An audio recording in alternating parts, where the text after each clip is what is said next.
પાછળ બાથરૂમ કરવા કોણ દીધું ચકલી ચાલુ કરી નાખી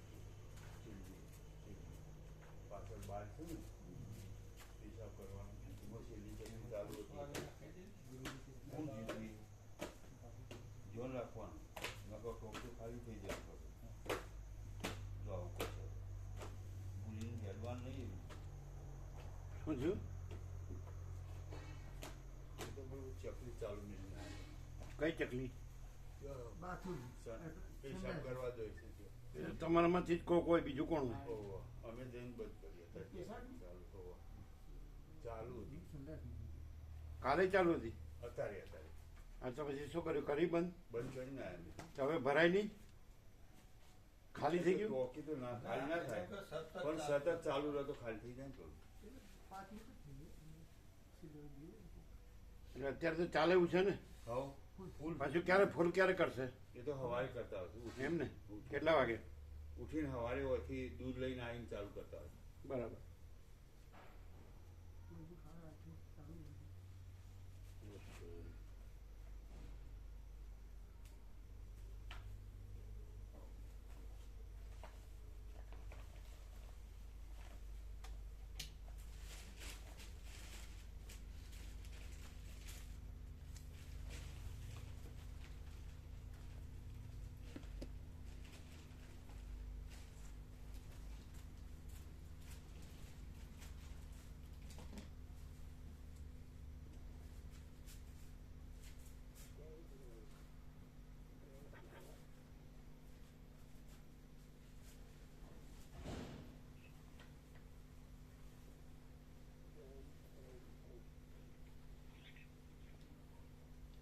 બાવીસ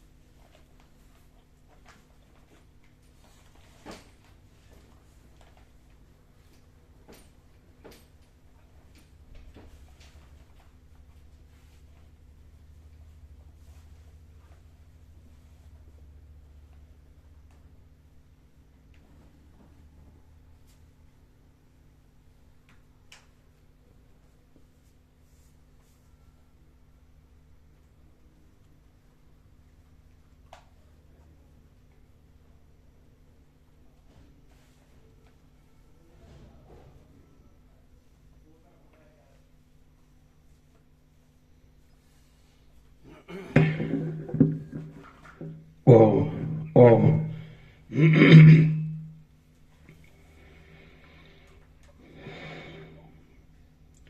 પરમ ચિદાકાશ પરમ જ્યોતિ અખંડ જ્યોતિ મહાચિદાકાશ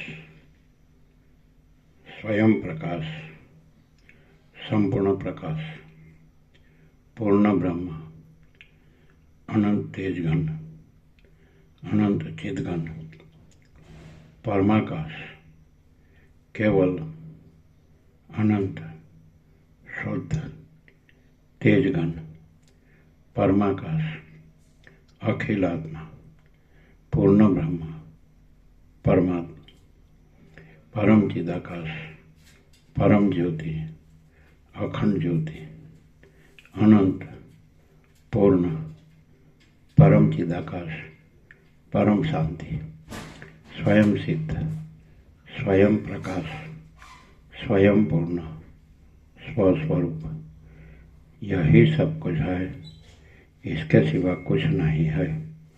शून्यभास अनंत कोटि महाकल्पो है ही नहीं।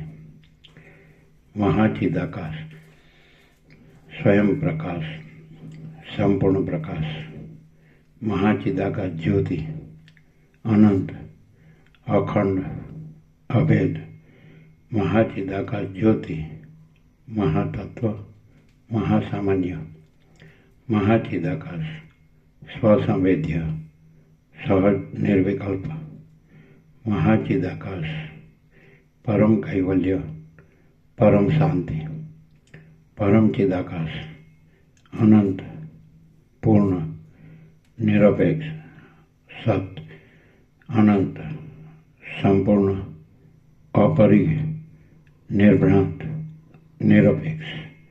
વસિત રામ મુમુક્ષુ પ્રકરણ રાઉન્ડ 41મો રાઉન્ડ.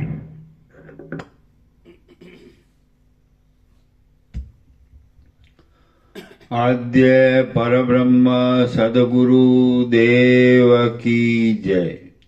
ઓમ શ્રી પરમાત્મને નમઃ.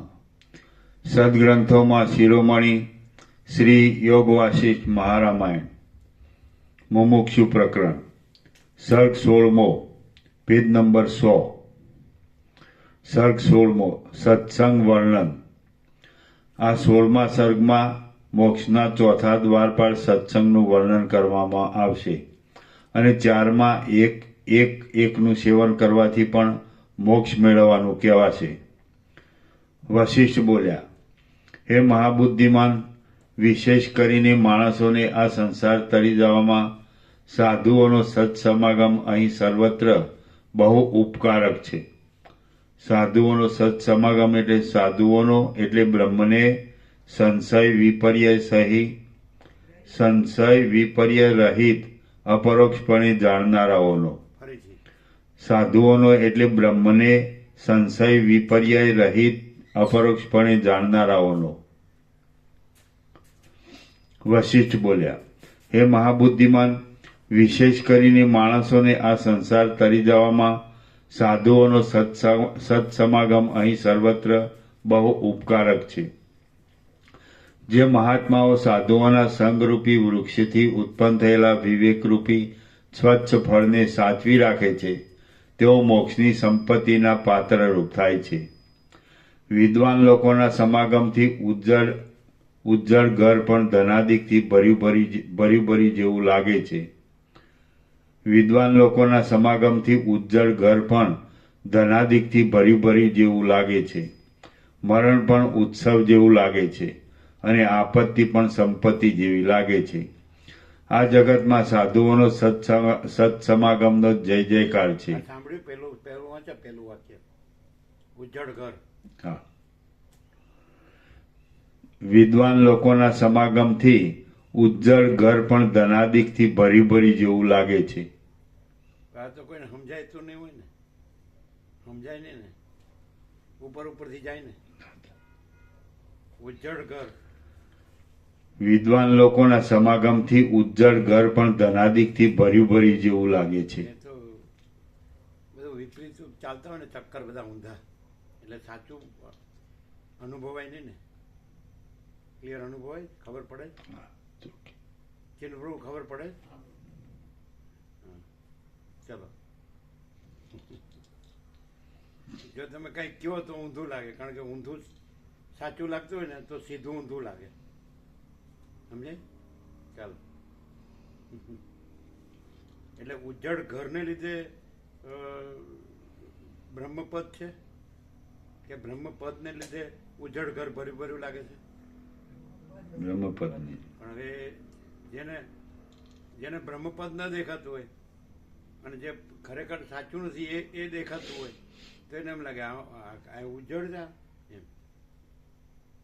સમજાય? એટલે બ્રહ્મપદ ન ઓળખ્યું એટલે બધું ઊંધું લાગે. અને તો બ્રહ્મપદ સર્વસ્વ છે, ઉજ્જળ ઘર કઈ સર્વસ્વ નથી.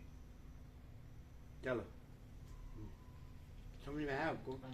आया? બધા પેલા એમ કે છે નિકોરા, જયેશ પ્રભુ બધા શું કે છે, જે લોકો ત્યાં જાય છે શું કે છે? અત્યારે ઉજ્જળ વેરાન થઈ ગયું છે. એટલે ત્યાં તો બધી શાંતિ હતી તો કેવું ભર્યું હતું. આપને એને નિકોરા તો નહીં. તમે બાપુપુરો આવેલા છે, બધા આવેલા તો એ લોકો એવું કે છે ને. હા, તો ઉજ્જળ ઘર વાળા એમ કે અમારો મહિમા છે, અમારી વસ્તુ છે. હા, ચાલો. કોઈ સરખી રીતે રહ્યા હોય અને સરખી રીતે કોઈ આમાં સ્થિર થયા હોય ને સાંભળ્યું હોય ધ્યાનથી શાંતિથી, પણ બધું ઊંધું જ ચાલતું હોય ચક્કર. એટલે માયાને એને શું ખબર પડે કે આ શું વસ્તુ છે? સમજાય? ચાલો, એટલે ઉજ્જડ ઘરને લીધે બ્રહ્મપદ છે, અને ઉજ્જડ ઘર બ્રહ્મપદથી ભર્યું ભર્યું લાગતું હોય, અને જે બ્રહ્મપદ છે એનો પ્રકાશ છે એ ઉજ્જડ ઘરમાંથી ખસી જાય એટલે ભર્યું ભર્યું લાગે ને.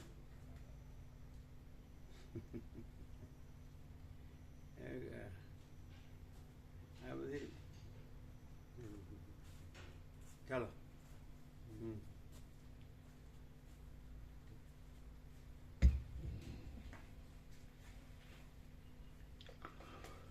વિદ્વાન લોકોના સમાગમથી ઉજ્જડ ઘર પણ ધનાદિકથી ભરી ભરી જેવું લાગે છે. મરણ પણ ઉત્સવ જેવું લાગે છે, અને આપત્તિ પણ સંપત્તિ જેવી લાગે છે. આ જગતમાં સાધુઓનો સત્સમાગમનો જય જયકાર છે. તે સત્સમાગમ આપદારૂપી કમલિનીને હિમરૂપ છે, અને મોહરૂપી ઝાકરને પવનરૂપ છે. સાધુઓનો સમાગમ બુદ્ધિને અત્યંત વધારનાર છે, અજ્ઞાનરૂપી વૃક્ષને કાપી નાખનાર છે, અને આધિઓને દૂર કરનાર છે, એમ તમે સમજો. જેમ પાણી રેડવાથી પુષ્પોનો તથા ફળોનો સુંદર ગુચ્છ ઉત્પન્ન થાય છે, તેમ સાધુઓના સમાગમથી મનોહર અને ઉજ્જવળ એવો વિવેકરૂપી પાના નંબર 100 હા 100 બીજા ફકરા 16મો સર્ગ.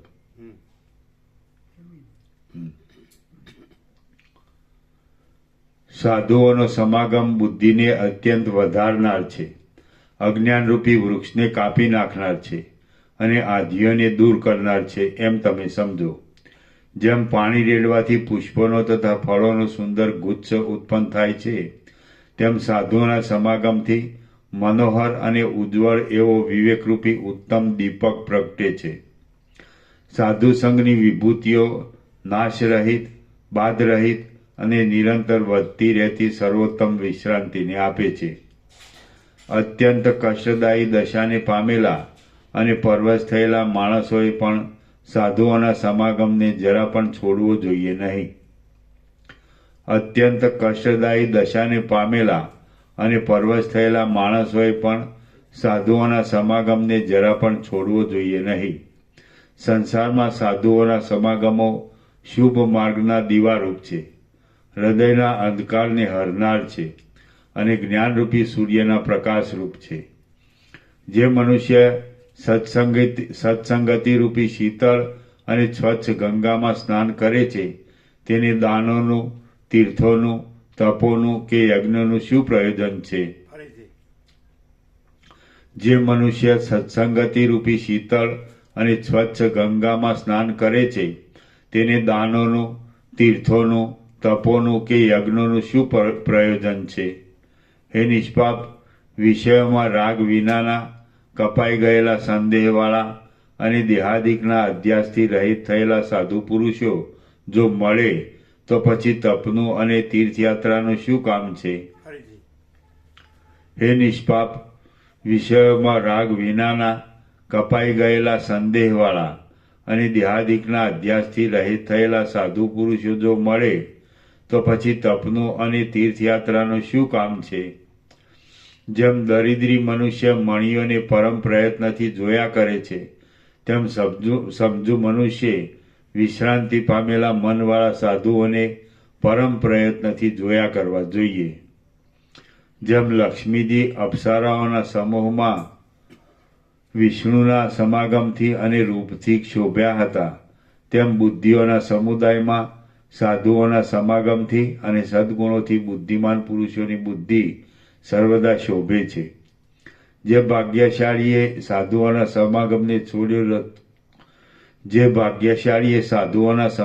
છોડ્યો નથી, તેણે નિર્મળ વિચારથી મળનારા બ્રહ્મપદને સૌથી પહેલા પોતાના મુકુટ રૂપ કરી લીધું છે, એમ સમજવું. જે ભાગ્યશાળીએ સાધુઓના સમાગમને છોડ્યો નથી, તેણે નિર્મળ વિચારથી મળનારા બ્રહ્મપદને સૌથી પહેલા પોતાના મુકુટ રૂપ કરી લીધું છે, એમ સમજવું.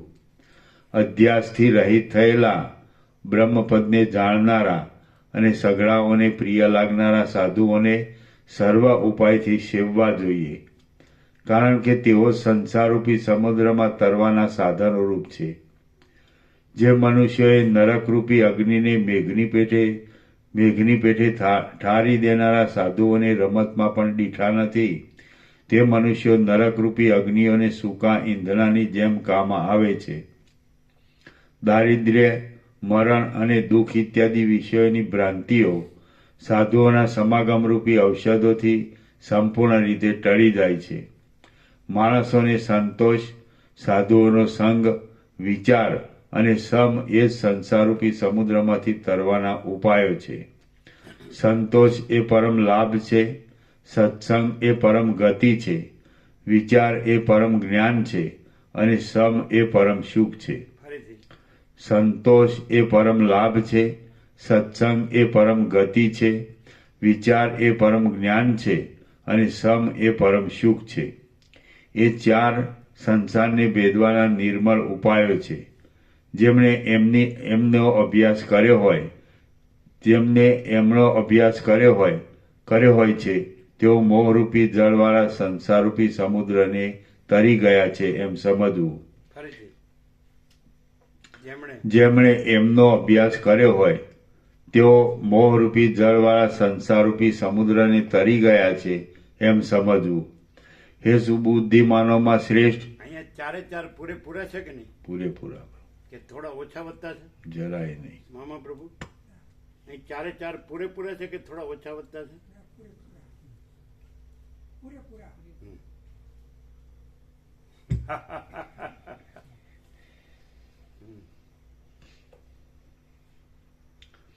એ ચાર સંસારને ભેદવાના નિર્મળ ઉપાયો છે.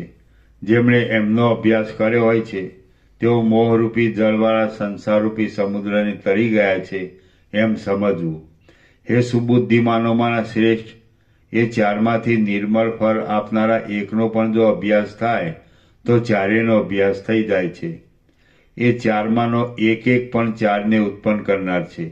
માટે મનુષ્ય એ ચારને સિદ્ધ કરવા સારું યત્નપૂર્વક એકનો તો અવશ્ય આશ્રય કરવો જોઈએ. જેમ મોજા આદિ વિનાના સ્વચ્છ સમુદ્રમાં વહાણો સારી રીતે ફરી શકે છે, તેમ સમથી સ્વચ્છ થયેલા મનમાં સત્સંગ, સંતોષ અને વિચાર સારી રીતે પ્રવર્તી શકે છે.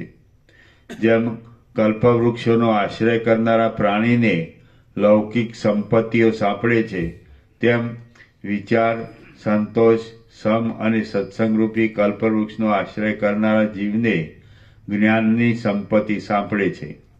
જેમ પૂનમના ચંદ્રમાં સૌંદર્ય આદિ ગુણો પ્રવર્તે છે, તેમ વિચાર, સમ, સંતોષ અને સત્સંગવાળા મનુષ્યમાં પ્રસાદ આદિ ગુણો પ્રવર્તે છે. જેમ મંત્રીઓનું કહ્યું માનનારા રાજામાં જયની સંપત્તિઓ પ્રવર્તે છે, તેમ સત્સંગ, સંતોષ, સમ અને વિચારવાળા બુદ્ધિમાન મનુષ્યમાં જ્ઞાનની સંપત્તિઓ પ્રવર્તે છે. આથી હે રઘુનંદન, મનને પુરુષાર્થથી જીતીને આ ગુણોમાંથી એક ગુણનું સર્વદા યત્નથી સંપાદન કરવું જોઈએ. જ્યાં સુધી દ્રઢ પુરુષાર્થથી મનરૂપી માતંગને જીતીને એમાંના એક ગુણને પણ ધારણ કરવામાં આવતો નથી, ત્યાં સુધી ઉત્તમ ગતિ મળતી નથી. હે રામ, દાંત પીસીને ઉદ્યોગમાં મંડ્યા રહીને પણ એમાંના એક ગુણનું સંપાદન કરવું જોઈએ. હે મહાબાહો, જ્યાં સુધી એ ગુણોને સંપાદન કરવા માટે તમારા મનનો આગ્રહ થાય નહીં, ત્યાં સુધી તમે દેવ, યક્ષ, પુરુષ કે ઝાડ થશો તો પણ તમને જ્ઞાન મેળવવાનો કોઈ ઉપાય થયો નથી એમ સમજવું. એમાંથી ફળદાયી એક ગુણ પણ જો બળ પામે છે તો વિવશ ચિત્તવાળા મનુષ્યના સઘળા દોષો તરત જ ક્ષય પામે છે. એક ગુણ વધે છે તો દોષોને જીતનારા બીજા ગુણો પણ વધે છે, અને એક દોષ વધે છે તો ગુણોનો નાશ કરનારા બીજા દોષો પણ વધે છે. મનુષ્યોના આ મનરૂપી મોહકારી વનમાં શુભ તથા અશુભરૂપી મોટા કાંઠાઓવાળી વાસનાઓરૂપી નદી સર્વદા પ્રબળ વેગે ચાલી જાય છે, આપણે પોતાના પ્રયત્નથી એ નદીને જે કાંઠામાં નાખીએ તે કાંઠામાં જ તે વહે છે. માટે જેમ તમારી ઈચ્છા હોય તેમ કરો. હે ઉત્તમ બુદ્ધિવાળા રામ, મનરૂપી વનમાં ચાલી જતી પોતાની વાસનારૂપ એ મોટી નદીને તમે પુરુષ પ્રયત્નના વેગથી અનુક્રમે શુભ કિનારાને અનુસરતી કરો. તેમ કરવાથી તમે જરા પણ અશુભ કિનારાની કોરે તણાશો નહીં. શ્રી યોગ વાસિષ્ઠ મહારામાયણમાં મુમુક્ષુ પ્રકરણનો સત્સંગ વર્ણન નામનો સર્ગ 16મો સમાપ્ત. સર્ગ 17મો ગ્રંથ વિભાગ. આ 17મા સર્ગમાં આ ગ્રંથની સંખ્યાના પ્રકરણ ક્રમથી વિભાગ અને તેઓમાં વર્ણન કરવાના વિષયો કહેવામાં આવશે. વશિષ્ઠ બોલ્યા, હે રાઘવ, જેમ વિવેકી રાજા નીતિશાસ્ત્રની વાણી સાંભળવાને યોગ્ય છે, તેમ આ સંસારમાં ઉપર કહેલી રીતે જેના મનમાં વિવેક ઉત્પન્ન થયો હોય તે મહાત્મા પુરુષ જ્ઞાનની વાતો સાંભળવાને યોગ્ય છે. જેમ મેઘના સંગથી રહિત થયેલું નિર્મળ આકાશ શરદ ઋતુના નિર્મળ ચંદ્રના ઉદયને યોગ્ય છે, તેમ મૂર્ખોના સંગથી રહિત થયેલો નિર્મળ અને મોટા મનવાળો પુરુષ નિર્મળ વિચારના ઉદયને યોગ્ય છે. તમે એ ગુણોની અખંડિત લક્ષ્મીથી સંપન્ન છો. તેથી હું આ જે મનના મોહને હરનારું વચન કહીશ તે તમે સાંભળો.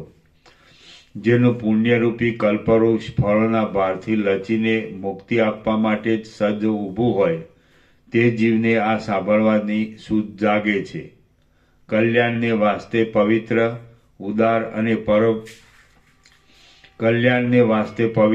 ઉદાર અને પરમ બોધને દેનારા વચનોનું પાત્ર ઉત્તમ પુરુષ જ થાય છે. કોઈ અધમ પુરુષ એ વચનોનું પાત્ર થતો નથી. આ મોક્ષ દેનારી અને મોક્ષોપાય નામની વેદતુલ્ય સંહિતા 32,000 શ્લોકની છે. માણસ જાગતો હોય અને એની આગળ દીવો બળતો હોય તો તે દીવો તે માણસની ઈચ્છા વિના પણ તેને પ્રકાશ આપે છે. તેમ આ ગ્રંથ તેનો અભ્યાસ કરનાર માણસને તેની ઈચ્છા વિના પણ મુક્તિ આપે છે.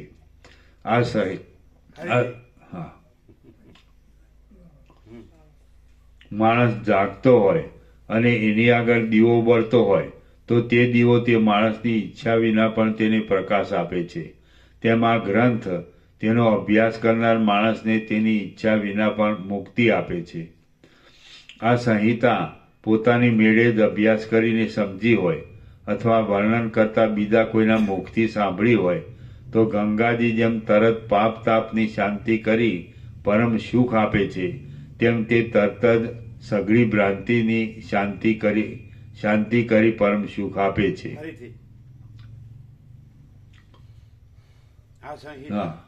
આ સંહિતા પોતાની મેળે જ અભ્યાસ કરીને સમજી હોય અથવા વર્ણન કરતા બીજા કોઈના મુખથી સાંભળી હોય તો ગંગાજી જેમ તરત પાપ તાપની શાંતિ કરી પરમ સુખ આપે છે, તેમ તે તરત જ સઘળી ભ્રાંતિની શાંતિ કરી પરમ સુખ આપે છે. જેમ રજ્જુનું અવલોકન કરવાથી, રજ્જુ એટલે દોરડી, જેમ રજ્જુનું અવલોકન કરવાથી તેમાં થયેલી સર્પની ભ્રાંતિ ટળી જાય છે, તેમ આ સંહિતાનું અવલોકન કરવાથી સંસારના દુઃખો ટળી જાય છે. આ સંહિતામાં યુક્તિયુક્ત અર્થોથી ભરેલા વાક્યોવાળા અને શ્રેષ્ઠ દ્રષ્ટાંતોવાળી આખ્યાયિકાઓવાળા જુદા જુદા 6 પ્રકરણો છે. એ પ્રકરણોમાં પહેલું વૈરાગ્ય પ્રકરણ છે. જેમ નિર્જળ પ્રદેશમાં પાણી રેડવાથી ઝાડ વધે છે, તેમ એના અભ્યાસથી વૈરાગ્ય વધે છે. જેમ સારી રીતે લૂછી નાખવાથી મણીમાં શુદ્ધતા ઝળકી ઉઠે છે, તેમ એ પ્રકરણના 1,500 શ્લોકોનો વિચાર કરવાથી હૃદયમાં શુદ્ધતા ઝળકી ઉઠે છે. તે પછી 1,000 શ્લોકનું અને યુક્તિઓની રચનાથી સુંદર એવો મુમુક્ષુ વ્યવહાર નામનું બીજું પ્રકરણ છે.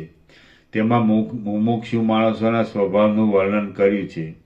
તે પછી ઘણા દ્રષ્ટાંતો તથા ઘણી આખ્યાયિકાઓવાળું ઉત્પત્તિ પ્રકરણ છે. તેમાં વિજ્ઞાનનું પ્રતિપાદન કર્યું છે અને તેમાં 7,000 શ્લોકો છે.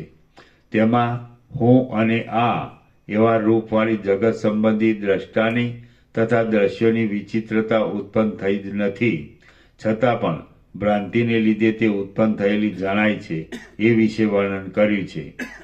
એ પ્રકરણ સાંભળવાથી શ્રોતા મનુષ્ય આ સઘળા જગતને પોતાની અંદર જ કલ્પાયેલું સમજે છે. દ્રષ્ટાના તથા દ્રશ્યના પરસ્પર અધ્યાસવાળું અનંત બ્રહ્માંડોના વિસ્તારવાળું અને પ્રત્યેક બ્રહ્માંડમાં લોક, આકાશ તથા પર્વતોવાળું જગત અમુક રીતિથી નિરૂપણ કરવાને અશક્ય છે, પાયા વિનાનું છે અને પર્વત આદિ ભેદોથી રહિત છે. તે પૃથ્વી આદિ ભૂતોથી રહિત છે, સંકલ્પથી ઊભા થયેલા નગર જેવું છે, સ્વપ્નમાં દેખાતા પદાર્થો જેવું છે અને મનોરાજ્યની પેઠે વિસ્તાર પામેલું છે.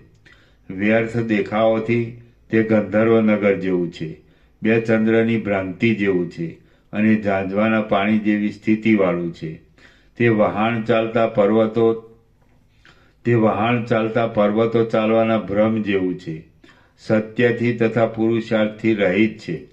ચિત્તભ્રમથી કલ્પાયેલા પિશાચ જેવું છે અને બીજ રહિત છતાં પણ તે પ્રતીત થાય છે.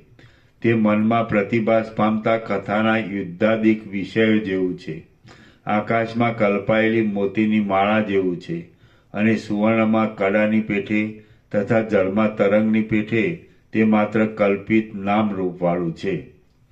આકાશમાંના નીલા રંગની પેઠે મિથ્યા છતાં પણ તે સર્વદા પ્રતીત થનારું છે. જેમ સ્વપ્નમાં અથવા આકાશમાં ભિન્ન રંગ તથા ચિતારા વિના પણ સુંદર ચિત્ર જોવામાં આવે છે, તેમ તે લાંબા કાળથી જોવામાં આવે છે અને દેખાવ માત્ર છે.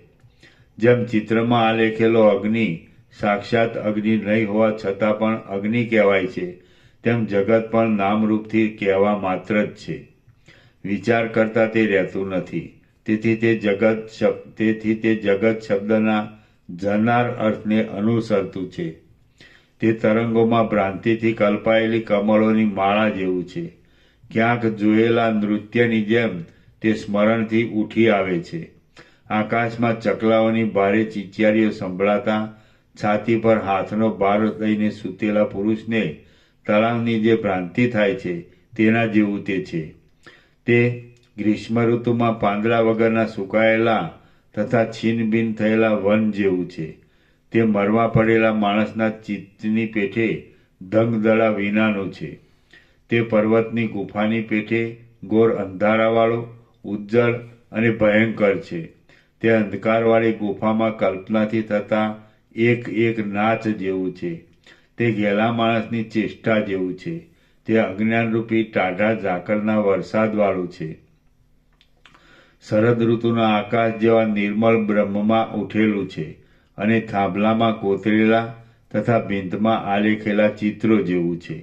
તે માટીમાંથી બનાવેલા ઝાડ આદિ અચેતનના તથા હાથી આદિ ચેતનના પૂતળા જેવું છે. તે ઉત્પત્તિ પ્રકરણ પછી ચોથું સ્થિતિ પ્રકરણ છે. તેમાં 3000 શ્લોકો છે અને તેમાં ઘણા વ્યાખ્યાનો તથા ઘણી આખ્યાયિકાઓ છે. તેમાં દ્રષ્ટાના તથા દ્રશ્યના ક્રમને પામેલું બ્રહ્મ જે રીતે ભોગ્ય રૂપે તથા ભોગતા રૂપે સ્થિતિ પામ્યું છે અને દશે દિશાઓના મંડળમાં વિસ્તાર પામીને પ્રકાશતો આ જગતરૂપી બ્રહ્મ જે રીતે વૃદ્ધિ પામે છે તે રીતિનું ઘણું વર્ણન કર્યું છે. તે પછી 5000 શ્લોકનું પવિત્ર અને અનેક યુક્તિઓથી રમણીયતાવાળું ઉપશાંતિ પ્રકરણ છે. તેમાં આ જગત, હું, તું અને તે એવી રીતે ઉઠેલી ભ્રાંતિ જે પ્રકારથી શાંત થાય છે તે પ્રકાર અનેક શ્લોકોથી કહ્યો છે. એ ઉપશાંતિ પ્રકરણ સાંભળવાથી જીવનમુક્ત થયેલા પુરુષને જન્મ મરણરૂપી સંસાર શાંત થઈ જાય છે. તે વખતે તે ભ્રાંતિ મરવાથી ક્ષીણ થયેલું તે જગત ભૂંસાઈ ગયેલી આલેખેલી સેનાની પેઠે કંઈક જોવામાં આવે છે. તે માંડ 100મા ભાગે બાકી રહે છે. તે બીજાના ચિત્તમાં રહેલી સંકલ્પિત નગરની શોભા જેવું થઈ જાય છે. પડખામાં સૂતેલો માણસ સ્વપ્નમાં ધનાદિક નહીં મળવાથી યુદ્ધ કરતો હોય તથા મોટી ચીસો પાડતો હોય તેના જેવું તે લાગે છે. તે શાંત સ્થિતિમાં સંકલ્પથી કલ્પાયેલા પ્રબળ વાદળાના ભયંકર શબ્દ જેવું લાગે છે. વળી તે સ્વપ્નથી અથવા સંકલ્પથી કલ્પાઈને ઘણી રીતે ભૂલાઈ ગયેલા નગર જેવું લાગે છે. પછી અનુક્રમે એ શાંતિ કરતાં પણ વધારે શાંતિ મળે છે. ત્યારે જગત ભવિષ્યનગરના બગીચામાં ઝરનારી વાંજણી જેવું લાગે છે. અને વાંજણીએ જીભથી વર્ણન કરવા માંડેલી પોતાના પુત્રોની યુદ્ધ આદિ સંબંધી કથાના અનુભવ જેવું લાગે છે. ત્યારે તે જેણે ચિત્રો કદી પણ આલેખ્યા ના હોય તેના ચિત્રોથી ભરાઈ ગયેલી ભીંત જેવું લાગે છે. અને બીજા માણસે કલ્પેલી છતાં ભૂલાઈ જવાથી નગરી જેવું લાગે છે. તે કોઈપણ ઋતુમાં ઉત્પન્ન નહીં થયેલા બગીચા જેવું લાગે છે. તે ભવિષ્યની ફૂલવાડીમાં વસંતનો રંગ લાગ્યા જેવું જણાય છે. અને છેવટે તે તેમાં તરંગોના સમૂહ અંદર જ લીન થઈ ગયા હોય એવી સ્વચ્છ જળવાળી નદી જેવા પરબ્રહ્મરૂપ જ થઈ જાય છે. તે પછી 6ઠું નિર્વાણ પ્રકરણ રહ્યું છે. તેમાં 14,500 શ્લોકો છે અને તે જ્ઞાનરૂપી મહાન પુરુષાર્થને આપનારું છે. એ પ્રકરણ યથાર્થ સમજાયાથી મૂળ અવિદ્યાનો પણ નાશ થાય છે અને તેથી સઘળી કલ્પનાઓની શાંતિવાળું પરમ કલ્યાણરૂપ નિર્વાણ પ્રાપ્ત થાય છે. નિર્વાણ પામેલો પુરુષ નિર્વિષય થાય છે, ચૈતન્ય પ્રકાશરૂપ થાય છે, જ્ઞાનરૂપ થાય છે, ઉપાધિઓ રહિત થાય છે, વાદળા વિનાના આકાશના ગર્ભ જેવો સ્વચ્છ થાય છે અને સંસાર સંબંધી સઘળી ભ્રાંતિઓથી મુક્ત થાય છે. તે જગતની ક્રિયાઓથી પરવારી ચૂકે છે અને કૃતાર્થતાને લીધે સુસ્થિત થાય છે. જેમાં સર્વ લોકોના પ્રતિબિંબ પડે એવા હીરાના સ્તંભની પેઠે તે નિર્લેપ થઈ જાય છે અને આકાશની પેઠે નિર્લેપ થઈ જાય છે અને ઘણા બ્રહ્માંડોને ગળી જઈને તે અત્યંત તૃપ્તિવાન થાય છે અને સઘળા બાહ્ય ભોગોથી તે શૂન્ય થાય છે. ત્યારે તે શરીર, ઇન્દ્રિયો, દેવતા, ત્યાજ્ય તથા ગ્રાહ્ય એવોના વિચારથી રહિત થાય છે. શરીરવાળો છતાં પણ શરીર વગરનો થાય છે અને સંસારવાળો છતાં પણ સંસાર રહિત થાય છે. તે ચૈતન્યમય થાય છે અને કઠિન પથરાના ગર્ભની પેઠે બીજા પદાર્થના પ્રવેશને અયોગ્ય થાય છે. તે જગતને પ્રકાશ આપનાર ચૈતન્યાત્મક સૂર્યરૂપે પરમ પ્રકાશરૂપ થાય છે. તે છતાં દ્રશ્ય પદાર્થો નહીં રહેવાને લીધે તે ગાઢા અંધકારના ગાંગડાની પેઠે પરમ અંધ જેવો થઈ જાય છે. તે સંસારની દુષ્ટ ખટપટોથી મુક્ત થાય છે અને આશારૂપી વિસૂચિકાથી મોકળો થાય છે. તે અહંકારરૂપી પિશાચને જોતો નથી અને શરીર રહિત છતાં પણ તે બીજાઓને શરીરી હોય તેવો લાગે છે. મહામેરુ પર્વતના કોઈક ફૂલમાં એકાદ ભમરી બેઠી હોય છે તેમ બ્રહ્મરૂપ થયેલા એ જીવનમુક્ત પુરુષના કરોડો રૂવાડામાંથી એક રૂવાડા જેવી અવિદ્યાના એકાદ ભાગમાં આ જગતનું સૌંદર્ય વાસ કરીને રહે છે. મહામેરુ પર્વતના કોઈક ફૂલમાં એકાદ ભમરી બેઠી હોય છે તેમ બ્રહ્મરૂપ થયેલા એ જીવનમુક્ત પુરુષના કરોડો રૂવાડામાંના એક રૂવાડા જેવી અવિદ્યાના એકાદ ભાગમાં આ જગતનું સૌંદર્ય વાસ કરીને રહે છે. મહામેરુ પર્વતના કોઈક ફૂલમાં એકાદ ભમરી બેઠી હોય છે તેમ બ્રહ્મરૂપ થયેલા એ જીવનમુક્ત પુરુષના કરોડો રૂવાડામાંના એક રૂવાડા જેવી અવિદ્યાના એકાદ ભાગમાં આ જગતનું સૌંદર્ય વાસ કરીને રહે છે.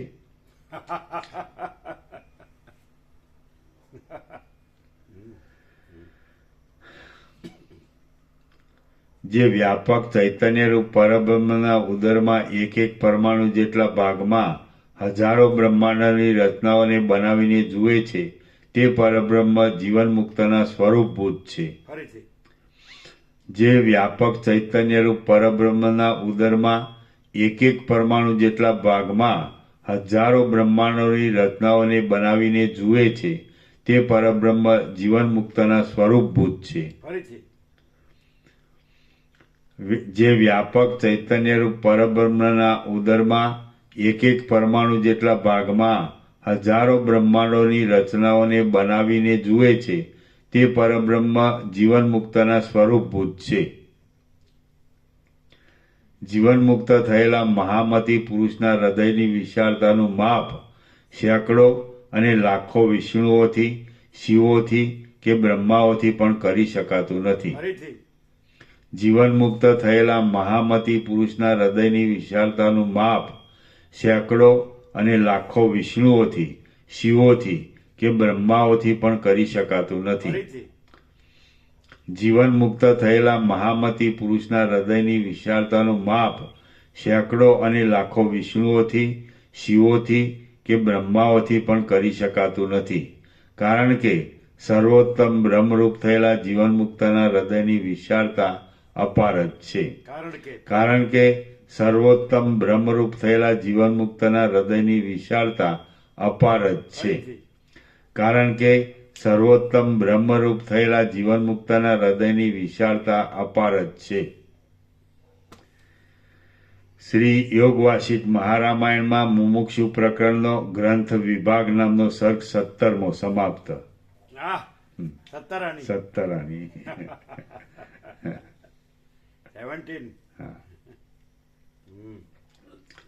સર્ગ 18મો ગ્રંથના ગુણ.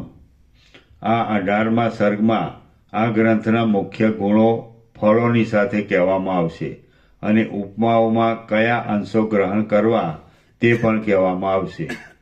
વશિષ્ઠ બોલ્યા, જેમ સારું બીજ વાવવામાં આવ્યું તો તેમાંથી સારું ફળ અવશ્ય ઉત્પન્ન થાય છે, તેમ આ સંહિતાને વાંચવાથી અવશ્ય જ્ઞાન ઉત્પન્ન થાય છે.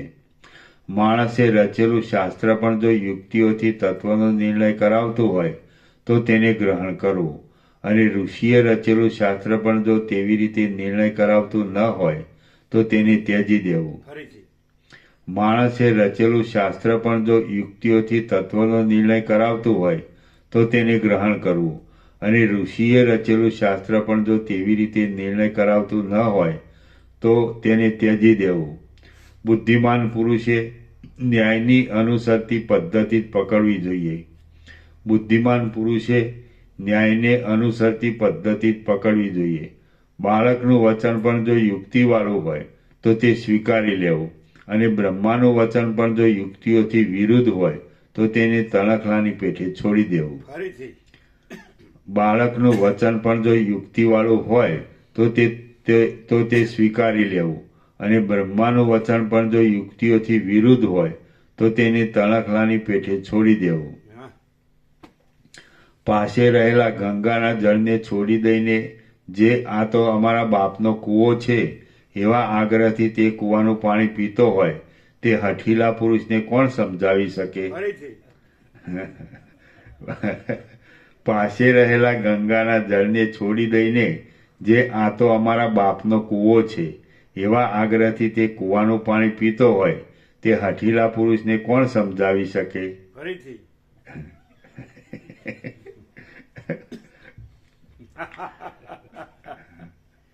પાસે રહેલા ગંગાના જળને છોડી દઈને જે આ તો અમારા બાપનો કૂવો છે એવા આગ્રહથી તે કૂવાનું પાણી પીતો હોય તે હઠીલા પુરુષને કોણ સમજાવી શકે? જેમ પરોઢિયું થતાં અવશ્ય પ્રકાશ આવે છે તેમ આ સંહિતા વાંચવાથી અવશ્ય સારો વિવેક પ્રાપ્ત થાય છે. આ ગ્રંથને વિદ્વાનના મુખથી સંપૂર્ણ સાંભળવામાં આવે છે અને પોતાની મેળે ધીરે ધીરે વિચાર કરતા બુદ્ધિમાં સંસ્કાર પ્રાપ્ત થાય છે. ત્યારે મનમાં પ્રથમ લતાની પેઠે અત્યંત શુદ્ધ સંસ્કૃત વાક્યોનો ઉદય થાય છે, અને તે વાક્યો સભાના મોટા આભૂષણ રૂપ થાય છે. ત્યારે મોટાપણાને અનુસરતા ગુણોવાળી ઉત્તમ ચતુરાઈ પણ ઉદય પામે છે, અને તેથી રાજાઓ તથા દેવની પેઠે પૂજવા જેવા વિદ્વાનો પણ રાજી થઈને તે માણસ ઉપર સ્નેહ રાખે છે.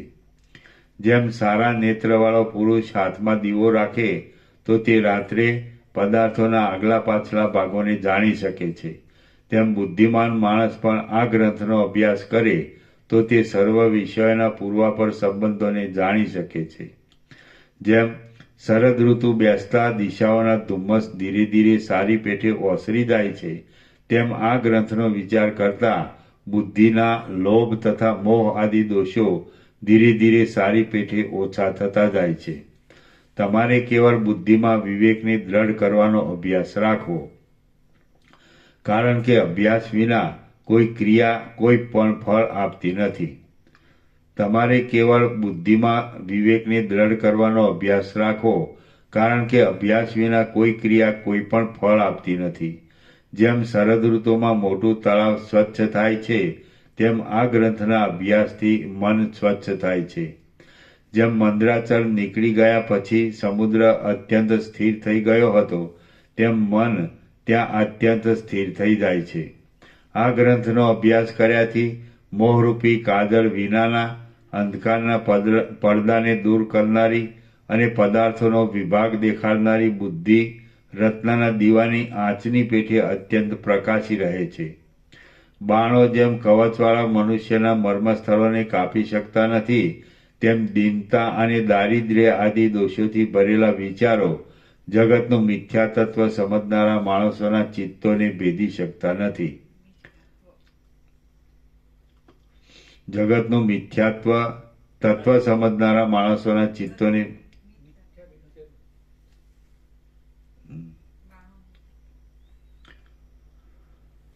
જેમ કવચવાળા મનુષ્યના મર્મસ્થળોને બાણો કાપી શકતા નથી, તેમ દીનતા અને દારિદ્ર્ય આદિ દોષોથી ભરેલા વિચારો જગતનું મિથ્યાત્વ સમજનારા માણસોના ચિત્તોને ભેદી શકતા નથી.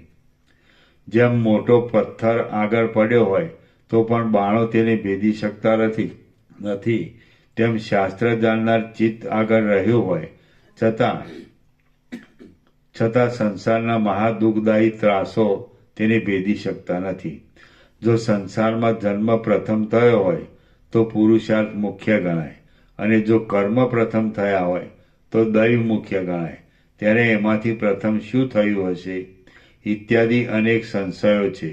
જેમ દિવસથી અંધારું ટળી જાય છે, તેમ આ ગ્રંથના અભ્યાસથી તે સંશયો ટળી જાય છે. રાત્રિ શાંત થતાં સૂર્યનો ઉદય થાય છે, ત્યારે જેમ સર્વ પદાર્થો યથાસ્થિત જોવામાં આવે છે, તેમ આ શાસ્ત્રથી મોહ શાંત થતાં વિવેકનો ઉદય થાય છે, ત્યારે સર્વદા જગતનું તત્વ યથાસ્થિત જોવામાં આવે છે. વિચાર કરનારા માણસને મનમાં સમુદ્રના જેવી ગંભીરતા, મેરુના જેવી સ્થિરતા અને ચંદ્રના જેવી શીતળતા સાંપડે છે. જેની સઘળી કલ્પનાઓ શાંત થઈ છે, તે પુરુષનું જીવન મુક્તપણું ધીરે ધીરે પરિપાક પામે છે, અને તેનું વાણીથી વર્ણન કરી શકાતું નથી. જેની સઘળી કલ્પનાઓ શાંત થઈ છે, તે પુરુષનું જીવન મુક્તપણું ધીરે ધીરે પરિપાક પામે છે, અને તેનું વાણીથી વર્ણન કરી શકાતું નથી. સઘળી રીતે શીતળતાવાળી, શુદ્ધ અને ઉત્તમ પ્રકાશ આપનારી એ પુરુષની બુદ્ધિ શરદ ઋતુની ચાંદનીની પેઠે અત્યંત ખીલી નીકળે છે. સમથી પ્રકાશવાળા અને અત્યંત નિર્મળ થયેલા હૃદયરૂપી આકાશમાં જ્યારે વિવેકરૂપી સૂર્યનો ઉદય થાય છે, ત્યારે અનર્થોના સમૂહ કરનારા કામ, ક્રોધ આદિ ધૂમકેતુઓ ઉદય પામી શકતા નથી. ધૂમકેતુઓ એટલે પૂંછડિયા તારા. જેમ શરદ ઋતુમાં જળની તૃષ્ણા વિનાના વાદળાઓ શાંત થાય છે, શુદ્ધ થાય છે અને ઊંચા તથા અચલ પર્વતમાં સ્થિતિ કરે છે, તેમ આ ગ્રંથના વિચારથી જળ પદાર્થોની તૃષ્ણા વિનાના સૌમ્ય પુરુષો શાંત થાય છે, શુદ્ધ થાય છે અને ઊંચા તથા અચલ બ્રહ્મત્વમાં સ્થિતિ કરે છે. જેમ ગમે તેવા ચાળાવાળી, ક્રૂર અને મુખને દીન કરનારી પિશાચોની લીલા દિવસ ઉગતા બંધ પડી જાય છે, તેમ ગમે તેવા ચાળાવાળી, ક્રૂર અને મુખને દીન કરનારી પામરતા આ ગ્રંથનો અભ્યાસ થતાં બંધ પડી જાય છે. જેમ પવનો ચિત્રમાં આલેખેલી લતાને કંપાવી શકતા નથી, તેમ ચિંતાઓ પરબ્રહ્મરૂપી ભીંતમાં અત્યંત ચોંટી ગયેલી પરમ ધીરજવાળી બુદ્ધિને કંપાવી શકતી નથી. જેમ પવનો ચિત્રમાં આલેખેલી લતાને કંપાવી શકતા નથી, તેમ ચિંતાઓ પરબ્રહ્મરૂપી ભીંતમાં અત્યંત ચોંટી ગયેલી પરમ ધીરજવાળી બુદ્ધિને કંપાવી શકતા નથી. તત્વને જાણનારો માણસ વિષયોની આસક્તિરૂપ ખાડામાં પડતો નથી. ફરીથી તત્વને જાણનારો માણસ વિષયોની આસક્તિરૂપ ખાડામાં પડતો નથી. કારણ કે જેણે માર્ગ જાણ્યો હોય એવો કયો માણસ ખાડામાં પડવા દોડે? ફરીથી કારણ કે જેણે માર્ગ જાણ્યો હોય એવો કયો માણસ ખાડામાં પડવા દોડે? પતિવ્રતા સ્ત્રી જેમ યોગ્ય રીતે પ્રાપ્ત થયેલા અંતઃપુરના આંગણામાં રમે છે, તેમ સારા શાસ્ત્રોના પ્રસંગથી સારા આચરણો કરનારાઓની બુદ્ધિ યોગ્ય રીતે પ્રાપ્ત થયેલા અવિરોધી કાર્યમાં રમે છે. લાખો અને કરોડો બ્રહ્માંડોમાં જેટલા અંતઃકરણો છે તે પ્રત્યેક અંતઃકરણમાં વિરક્ત બુદ્ધિવાળો પુરુષ બ્રહ્માંડોને રહેલા દેખે છે. મોક્ષના ઉપાયો સમજવામાં આવવાથી જેનું અંતઃકરણ શુદ્ધ થયું હોય છે તે પુરુષને ભોગનો સમૂહ કદી પણ ખેદ આપતો નથી, તેમ તે તેને કદી પણ આનંદ આપતો નથી. પ્રત્યેક અંતઃકરણમાં બ્રહ્માંડોના અસીમ સમૂહો પ્રકટ થાય છે અને લીન થાય છે. તત્વવેત્તા પુરુષ તેમને પાણીમાં ઉછળીને લીન થતા મોજા જેવા સમજે છે. તત્વવેત્તા પુરુષ તેમને પાણીમાં ઉછળીને લીન થતા મોજા જેવા સમજે છે. તત્વવેત્તા પુરુષ કાર્યોના તથા ફળોના સ્વરૂપોને જાણે છે, છતાં પણ અજ્ઞાની ઝાડની પેઠેથી પ્રાપ્ત થયેલા અનિષ્ટોનો દ્વેષ કરતો નથી, તેમ જતા રહેલા ઇષ્ટોની ઈચ્છા કરતો નથી. ઇષ્ટ તથા અનિષ્ટ ફળોની પ્રાપ્તિ થતાં પણ હૃદયથી અજીત રહેનારો તત્વવેત્તા પુરુષ પોતાને જે મળે છે તેને અનુસર્યા કરે છે. તેથી તે બીજા લોકો જેવો જોવામાં આવે છે. આ ગ્રંથને સંપૂર્ણ રીતે સમજી વાંચી તેના પ્રત્યેક શ્લોકનું વિવેચન કરવામાં આવે તો અનુભવ થશે કે આમાં જે કહ્યું છે તે સઘળું યુક્તિ સિદ્ધ છે. આ ગ્રંથને સંપૂર્ણ રીતે સમજી વાંચી તેના પ્રત્યેક શ્લોકનું વિવેચન કરવામાં આવે તો અનુભવ થશે કે આમાં જે કહ્યું છે તે સઘળું યુક્તિ સિદ્ધ છે, પણ વરદાનના કે શાપના વચનથી જેમ કહી દીધું નથી. વરદાનના કે શાપના વચનની જેમ કહી દીધું નથી. આ શાસ્ત્રરૂપ કાવ્ય શબ્દ અલંકારોથી તથા અર્થ અલંકારોથી શણગારેલું છે, રસમય છે, સુંદર દ્રષ્ટાંતોથી સિદ્ધ છે અને સમજવું સહેલું છે. જેને પદોનું અને પદોના અર્થોનું થોડું ઘણું જ્ઞાન હોય છે તે પુરુષ પોતાની મેળે જ આ ગ્રંથને સમજી શકે છે, પણ આમાં જે તત્વ છે તેને તે જાણી શકતો નથી. માટે તેણે પંડિતના મુખથી આ ગ્રંથ સાંભળવો જોઈએ. આ ગ્રંથ સાંભળવામાં આવે, વિચારવામાં આવે અને સમજવામાં આવે તો માણસને મોક્ષની પ્રાપ્તિમાં તપની, ધ્યાનની કે જપ આદિની કાંઈ પણ અપેક્ષા રહેતી નથી. આ ગ્રંથ સાંભળવામાં આવે, વિચારવામાં આવે અને સમજવામાં આવે તો માણસને મોક્ષની પ્રાપ્તિમાં તપની ઉપરથી શબ્દ રહી ગયો વિદ્વાનથી અથવા પંડિત માટે તેણે પંડિતના મુખથી આ ગ્રંથ સાંભળવો જોઈએ. આ ગ્રંથ સાંભળવામાં આવે પંડિતના મુખથી આ ગ્રંથ સાંભળવો જોઈએ. પંડિતના મુખથી આ ગ્રંથ સાંભળવો જોઈએ. આ ગ્રંથ સાંભળવામાં આવે, વિચારવામાં આવે અને સમજવામાં આવે તો માણસને મોક્ષની પ્રાપ્તિમાં તપની, ધ્યાનની કે જપ આદિની કાંઈ પણ અપેક્ષા રહેતી નથી. આ શાસ્ત્રના દ્રઢ અભ્યાસથી અને તેના વારંવાર અવલોકનથી ચિત્ત સંસ્કારી થાય છે અને અપૂર્વ પાંડિત્ય પ્રાપ્ત થાય છે. જેમ સૂર્યનો ઉદય થતા પ્રયત્ન વિના પિશાચ પોતાની મેળે શાંત થાય છે, તેમ આ ગ્રંથનો અભ્યાસ થતાં હું અને જગત એવા પ્રકારનો દ્રષ્ટા તથા દ્રશ્યરૂપી પ્રબળ પિશાચ પણ પ્રયત્ન વગર પોતાની મેળે શાંત થાય છે.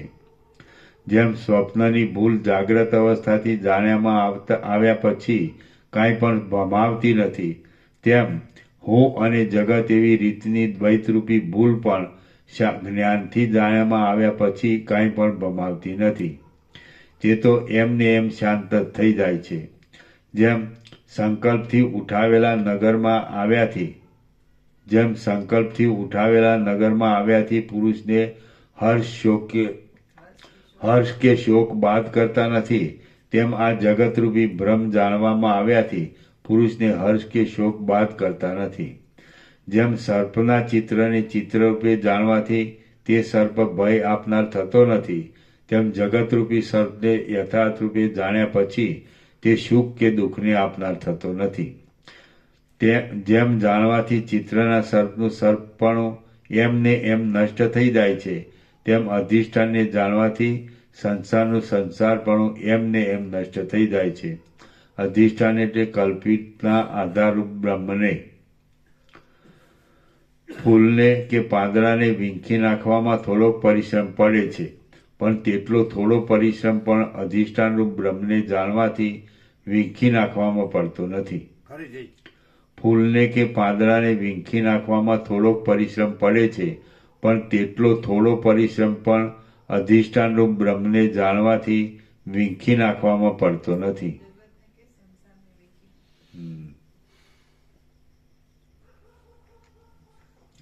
ફૂલને કે પાંદડાને વીંખી નાખવામાં થોડોક પરિશ્રમ પડે છે, પણ તેટલો થોડો પરિશ્રમ પણ અધિષ્ઠાનરૂપ બ્રહ્મને જાણવાથી સંસારને કે જગતને વીંખી નાખવામાં પડતો નથી. ફૂલને કે પાંદડાને મસળવામાં હાથ ચલાવવા પડે છે, પણ સંસારને મસળવામાં તો કેવળ બુદ્ધિને જ રોકવાનું કામ છે. બીજા કોઈ અવયવ ચલાવવાનું તેમાં કામ નથી. સુખદાયી આસન ઉપર બેસવું, જેવા મળી આવે તેવા ભોગો ભોગવવા અને સદાચારથી વિરોધી હોય એવા કાર્યો ન કરવા. દેશકાળને અનુસરીને બનતા સત્સંગથી સુખપૂર્વક આ શાસ્ત્રોનો અથવા ઉપનિષદ આદિ શાસ્ત્રોનો સૂક્ષ્મ વિચાર કરવો. આથી આ સંસારની શાંતિ આપનારો પરમાત્માનો સાક્ષાત્કાર થાય છે, અને એ સાક્ષાત્કારથી ફરીવાર યોનિરૂપ યંત્રમાં દબાવવું પડતું નથી. એ પ્રમાણે સુગમતા છતાં પણ એથી ડરી જઈને જે પાપીઓ ભોગના રસમાં લંપટ રહે છે, તે અધમોને તેમની માતાના મળના કીડારૂપ જાણવા અને તેમનું નામ પણ લેવું નહીં. એના નીચે ટાંચ છે. વિવેકી મનુષ્ય આ વચનોનું તાત્પર્ય સમજી પોતાના પારમાર્થિક કર્તવ્યના અનુષ્ઠાનમાં પ્રમાદ કરવો ઉચિત નથી. આથી આ સંસારની શાંતિ આપનારો પરમાત્માનો સાક્ષાત્કાર થાય છે, અને એ સાક્ષાત્કારથી ફરીવાર યોનિરૂપી યંત્રમાં દબાવવું પડતું નથી. એ પ્રમાણે સુગમતા છતાં પણ એથી ડરી જઈને જે પાપીઓ ભોગના રસમાં લંપટ રહે છે, તે અધમોને તેમની માતાના મળના કીડારૂપ જાણવા અને તેમનું નામ પણ લેવું નહીં. હે રામ, હવે હું અત્યંત શુદ્ધ બુદ્ધિવાળાઓના પ્રાણરૂપ અને જ્ઞાનનો વિસ્તાર કરનારું આ શાસ્ત્ર કહું છું, તે તમે સાંભળો. પ્રથમ એ શાસ્ત્ર કઈ રીતે સાંભળવું અને કઈ રીતે તથા કઈ પરિભાષાથી શાસ્ત્રના અસાધારણ સંકેતથી તેને વિચારવું તે હું કહું છું. તમે તે સાંભળો. જોવામાં આવેલા પદાર્થથી અનુભવમાં નહીં આવેલા પદાર્થને જે સમજાવવામાં આવે છે તેને વિદ્વાનો દ્રષ્ટાંત કહે છે. તે દ્રષ્ટાંતથી બોધમાં કેટલીક સુગમતા પડે છે. હે રામ, જેમ રાતે દીવા વિના ઘરમાં રાત રચીલાની ખબર પડતી નથી, તેમ દ્રષ્ટાંત વિના અપૂર્વ વિષયનો યથાર્થ બોધ થતો નથી. હે કુકુત્સ વંશજ, હું તમને અહીં જે દ્રષ્ટાંતોથી સમજાવીશ તે દ્રષ્ટાંતોને તમારે ઉત્પન્ન થયેલા અને તેમ હોવાથી ખોટા સમજવા. એ દ્રષ્ટાંતોથી તમારે જ્ઞેય જે બ્રહ્મ છે તેને જ નિત્ય અને સત્ય સમજવું.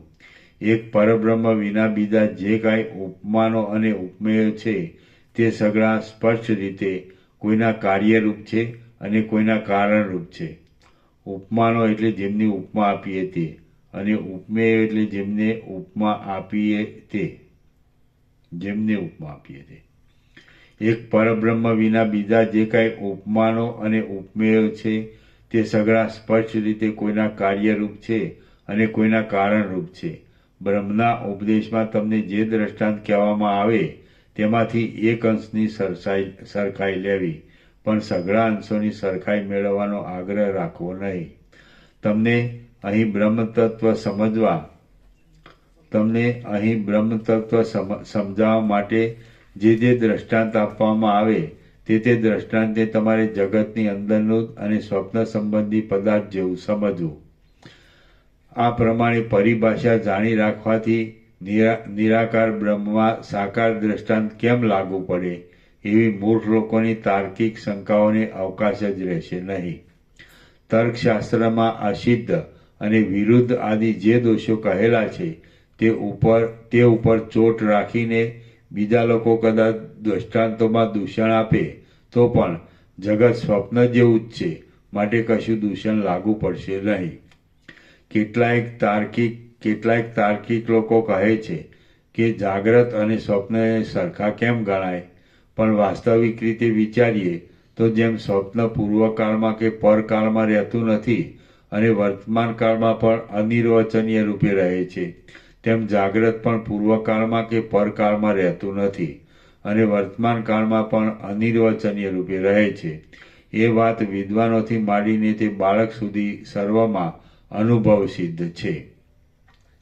આથી જેમ જાગ્રતની કલ્પનાઓ સ્વપ્નમાં કેટલુંક કામ કરે છે, તેમ ધ્યાન, વરદાન, શાપ અને ઔષધ આદિ સ્વપ્નની કલ્પનાઓ પણ કોઈ સમયે જાગ્રતમાં ફળ દેતી જોવામાં આવે છે. જગતની સ્થિતિ જ એવી છે, માટે જાગ્રત અને સ્વપ્નના દ્રષ્ટાંતો અપાય છે તે યથાર્થ જ છે.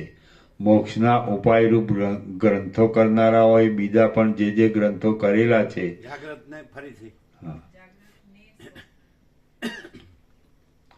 જગતની સ્થિતિ જ એવી છે, માટે જાગ્રત અને સ્વપ્નના દ્રષ્ટાંતો અપાય છે. જાગ્રત ને સ્વપ્નના અને નો આવે. જાગ્રત ને જે સ્વપ્નના દ્રષ્ટાંતો અપાય છે તે યોગ્ય. જગતની સ્થિતિ જ એવી છે, માટે જાગ્રતને સ્વપ્નના દ્રષ્ટાંતો અપાય છે તે યથાર્થ જ છે. મોક્ષના ઉપાયરૂપ ગ્રંથો કરનારાઓએ બીજા પણ જે ગ્રંથો કરેલા છે તે ગ્રંથોમાં પણ સાધ્ય એવા બ્રહ્મના સ્વરૂપને સમજાવવા માટે જે દ્રષ્ટાંતો આપ્યા છે તેમાં પણ તેવી જ વ્યવસ્થા રાખવામાં આવી છે.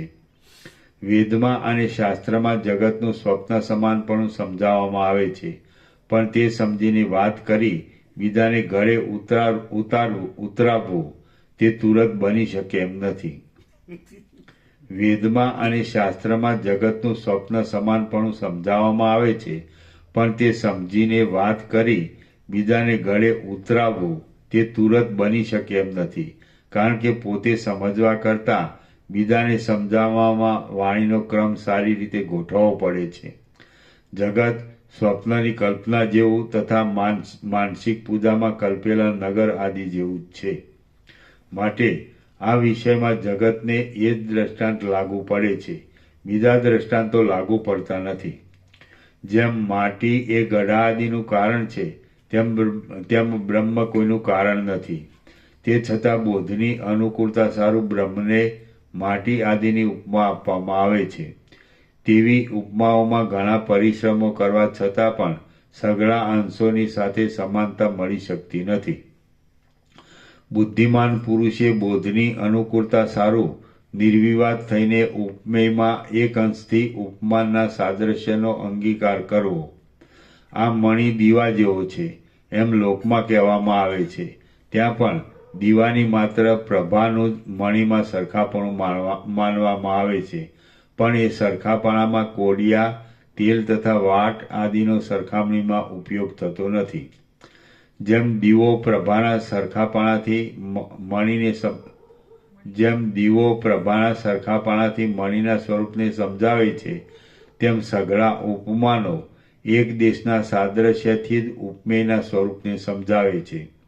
દ્રષ્ટાંતના એકાદ અંશથી સાદ્રશ્યને લઈને જે સમજવાનું હોય તે જો સમજાતું હોય તો તે દ્રષ્ટાંતનો સ્વીકાર કરીને શાસ્ત્રોના મહાવાક્યોના અર્થનો નિશ્ચય કરવો.